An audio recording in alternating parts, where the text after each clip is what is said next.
Hello mga Mars! It's me again, Star Rodriguez Picture, para sa bagong episode ng ating beauty, health at iba pang tips. And for today's episode, pag-uusapan natin ang tungkol sa ating mga tuyong labi.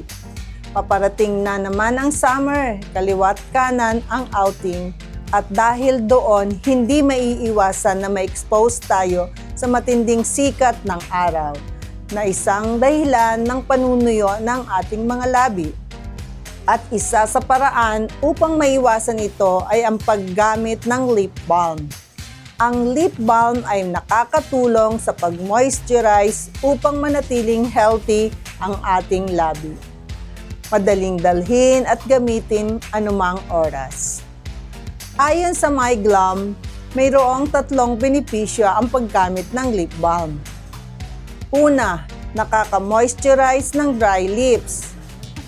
Ang isa sa mga pangunahing benepisyo ng paggamit ng lip balm ay ang pagre-rehydrate ng ating mga labi.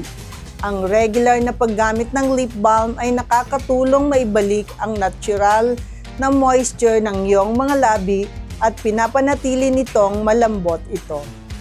Pangalawa, nakakapagpagaling ng chapped lips. Isa sa pinakamalaking benepisyo ng paggamit ng lip balm ay ang pagpapagaling nito sa mga bitak ng ating labi.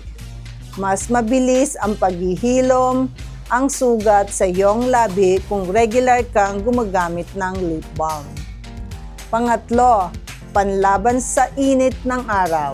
Ang paggamit ng lip balm ay proteksyon ng iyong mga labi sa malupit na UV rays.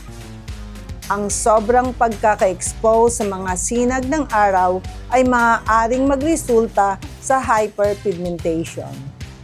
Idagdag pa ang pagpabago-bago ng temperatura.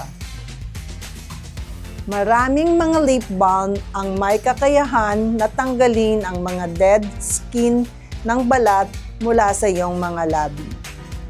Ang regular ng paglalagay ng lip balm ay nakakatulong na mawala ang anumang uri ng hyperpigmentation, dullness at dark spot sa labi. Tandaan, laging maghanap ng mga ingredient na akma sa iyong mga labi. Sa kasalukuyan, marami ng iba't ibang shade at variation tulad ng tinted lip balm na makikita sa mga iba't ibang shopping apps sa social media. Stay hydrated, have a healthy with lip balm to have a fresh look and beautiful smile on summer.